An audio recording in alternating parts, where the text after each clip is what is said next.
kan. Cuma yang penting nak tengoklah apa soalan-soalan yang tanya, mungkin orang tak setuju dengan anak, ataupun mungkin bersetuju, dan setuju tu tak payah cakap lah, tak setuju tu anak nak dengar.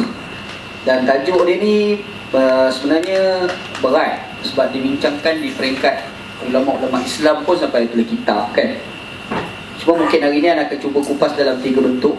Yang pertama, kalau orang tulis tesis tu by bab kan. Bab yang pertama mungkin nak kupas dari sudut syarat pendud. Yang kedua, sudut keadilan dalam pendud. Yang ketiganya, beberapa perkara yang dikhilafi dan disepakati di kalangan ulama' dalam beberapa perkara dalam pendud. 3 tajuk besar lah insyaAllah. Yang pertama, hudud ni, dia bukan hudud sebenarnya, dia kena uqubat al-Islamiyah. Tajuk hudud ni satu part yang kecil, sebenarnya dia ada banyak lagi dalam tu kan. Ada orang kata ada 3, hudud, qisas dan ta'zir. Ada satu lagi, satu pihak kata ada 4, hudud, qisas, ta'zir, satu lagi diat. Ada satu lagi diat kan. Siapa tahan hari? Okey, tak. Nak bawa ni. Okey. Jadi bila kita sebut hudud, kita sebut uqubat al-Islamiyah, perkara yang kita kena fikir penting adalah sudah ada negara-negara yang telah melaksanakan perkara itu. Ada letak 2 kes. Yang pertamanya Sudan, yang kedua Pakistan. Pakistan dan Sudan antara negara yang pernah laksanakan hudud, qisas dan ta'zir. Tapi sedihnya 2 negara ni adalah negara yang paling gagal melaksanakan hukum Allah Ta'ala itu. Kita tengok macam kes berlaku di Pakistan. Pakistan ni dia ada kes melibatkan jenayah rogol, iaitu kat sana dia ada satu istilah dia panggil zamindar, land owner, tuan tanah kan. Jadi zamindar ni dia orang kaya dan dia menguasai beberapa kampung-kampung di bawah tanah dia. Dan dia telah rogol orang-orang kampung bawahan. Dan orang kampung tu bila report pada mahkamah atas kesalahan rogol, tiba-tiba benda tu tidak ada dalam undang-undang mereka. Bila tidak ada dalam undang-undang mereka, makanya timbul persoalan, kita nak letak di bawah kesalahan apa? Bila disemak, didapati di bawah boleh di bawah kesalahan zina, iaitu sebab definisi zina adalah tenggelam kepala zakar dalam kemaluan perempuan tanpa dinyatakan paksa ataupun tidak. Jadi bila tidak dinyatakan, maka ni di bawah kategori zina lah. Dan bila sebut zina, dia ada syarat yang lain, iaitu perlu ada orang saksi kan. Makanya orang yang mengserogol lah, bila dia report, dia kena datangkan orang saksi pula. Bila dia gagal datangkan orang saksi, ada satu klausa pula dalam undang-undang itu mengatakan dia perlu dikenakan hukuman azab. Akhir sekali mengserogol pula dikenakan hukuman, perogol pula selamat. Jadi benda tu berlaku kritikan hebat di kalangan sarjana Islam lah. Sarjana Muslim. Anda tak setuju istilah sarjana Islam, sarjana Muslim sebab ada sarjana tu dia agama Islam tapi tak setuju pandangan Islam kan. Jadi dia punya pandangan tu dia berlakulah kritikan hebat. Dan benda ni pernah ditulis oleh Hashim Kamali. Dia orang Afghanistan kan, mengajar KUIA kan. Tu kes berlaku di Pakistan. Maknanya di situ kita nampak kegagalan yang telah berlaku di Pakistan. Serupa juga berlaku di Sudan. Sudan ni benda ni telah ditulis oleh seorang anak murid kepada Syekh Muhammad Taha. Syekh Muhammad Taha ni ada seorang anak murid popular namanya Abdullah Ahmad Naim. Dia banyak tulis buku tentang perundangan lah. Lebih-lebih lagi dia pernah tulis pasal reform dalam perundangan kan. Dalam tulisan beliau ada tulis tentang bagaimana kritikan Syekh Muhammad Taha terhadap pelaksanaan undang-undang hudud di Sudan. Problem pada ketika itu adalah apabila pelaksanaan itu dilihat macam tak kena dengan tujuan syariat itu sendiri, konsep keadilan dia, kebajikan dia, rahmat lil alamin dia tak ada, menyebabkan pada ketika itu ada orang masuk. Tahu? Okey. Masuk. Masuk Haji. Masuk. Tak. Ni Haji ni yang hebat ni. Lepas ni salam dia cuma. Okey tak. Jadi cerita dia di Sudan ada satu kes iaitu apabila Syekh Mahmud Taha dikritik tau. Dia kritik tentang cara pelaksanaan hudud di Sudan yang dilihat ada banyak beberapa kelemahan. Bila dilihat banyak kelemahan yang berlaku pada ketika itu, menjadikan Syekh Mahmud Taha ni kritik. Tetapi disebabkan pandangan sudut kerajaan sendiri menilai bahawasanya tindakan kritikan yang dilakukan oleh Mahmud Taha terhadap undang-undang itu sudah dianggap seperti mengkritik Islam. Faham tak? Dia kritik cara pelaksanaan, tetapi orang menafsirkan itu sebagai mengkritik Islam. Bila dikatakan mengkritik Islam, akhirnya dia pula dituduh sebagai murtad, dan dia pula dikenakan hukuman bunuh dan mati atas kesalahan murtad. Dan anak murid dia nama Abdullah Ahmad Naim, dia tulis tahu buku. Dia kritik juga tindakan kerajaan Sudan pada ketika itu, dan dia pula dipukul untuk dibunuh. Dan akhir sekali dia lari, dia tak duduk negara, dia pergi duduk kat negara Eropah. Ni kes kita nak pamerkan macam mana beberapa kes-kes hudud yang telah berlaku di negara-negara yang mengamalkan hudud, qisas dan ta'zir, tapi memberi implikasi yang gagal. Kenapa benda ni boleh jadi macam ni? Ana punya ni sudut pandangan Ana sendiri. Pada sudut pandangan Ana rasa benda ni berlaku ekoran daripada kita gagal mencukupkan syarat-syarat bagi pelaksanaan undang-undang itu sendiri. Sebab kalau kita pergi ke Mekah pun ada syarat untuk buat ibadat haji. Memanglah dalam nas menceritakan tentang kewajipan pergi haji, tetapi dia tak pernah cerita tahu macam mana nak mencukupkan syarat-syarat untuk nak pergi haji.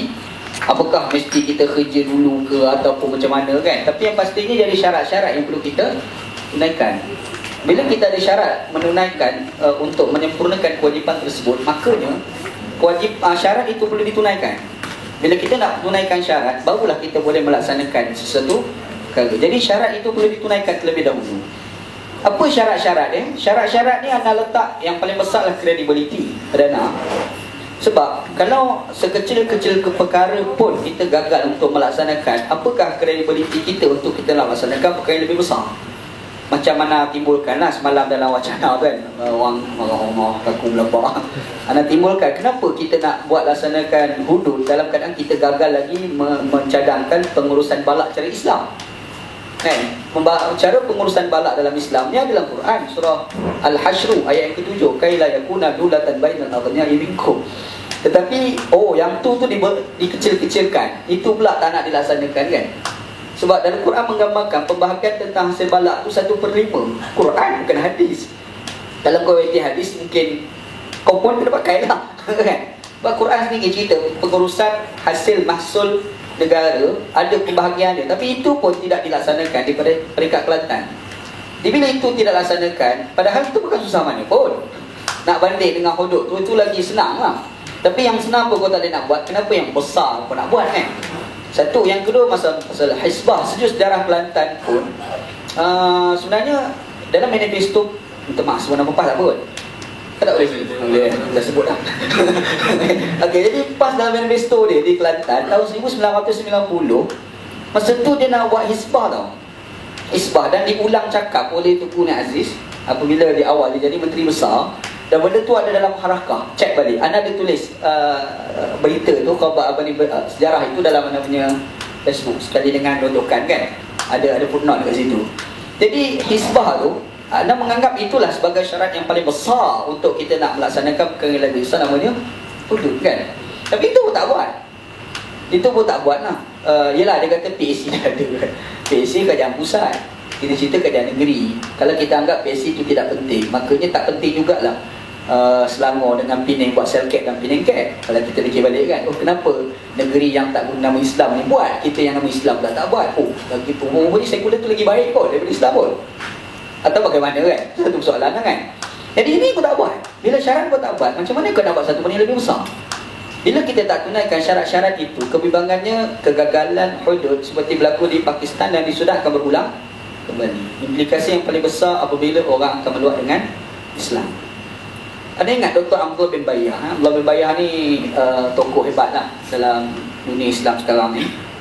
Ana suka dia sebab dia pakai konsep aqlul faqih wa qalbu sufi. Akal tu biar macam akal fiqh, tapi jiwa kita biar jiwa sufi kan. Sentiasa melihat positif pada orang kan. Dia ada ungkap satu perkataan. Dia kata minal maqasidis syariah alladhi algha an-nas, daripada sebilangan maqasid syariah yang diabaikan oleh manusia adalah admu tahsin suratil Islam. Orang tak jaga imej agama Islam. Orang tak jaga imej agama Islam. Pernah tak kita fikir, kalau kita laksanakan hudud, tiba-tiba gagal, implikasinya buruk, orang benci Islam. Itu yang paling besar kan. Sedangkan konsep kemenangan Islam itu adalah orang masuk Islam.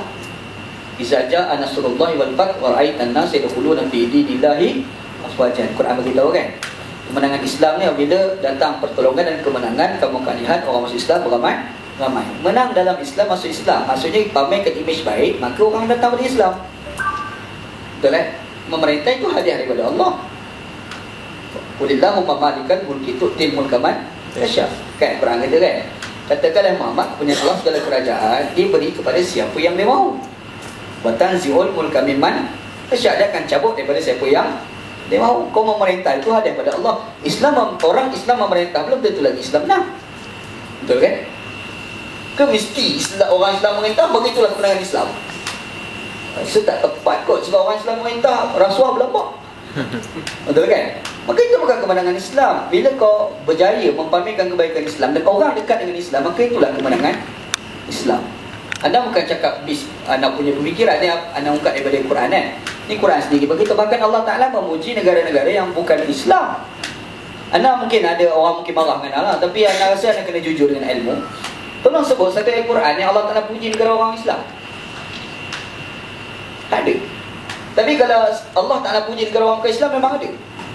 Baldatun tayyibatun walaupun negara ni negara Sabah. Siapa pemerintah Sabah? Balqis. Betul kan? Dah lah, bukan Islam, perempuan pula. Kan? Itu hujah Qardawi lah. Dia mengatakan bahawasanya perempuan boleh jadi hakim. Tak apalah, tu debat lain pula tu kan. Qardawi. Yang kedua, wa ma kana rabbuka liyuhlikal qura bizulmin wa ahluha muslihun. Kami tidak akan binasakan ada sebuah kerajaan secara zalim kalau rakyat dia saling melakukan islah. Imam Fakhruddin Ar-Razi sebut dalam kitab Mafatihul Ghaib, dia kata negara yang dikatakan negara itu adalah negara syirik, yang syirikkan Allah.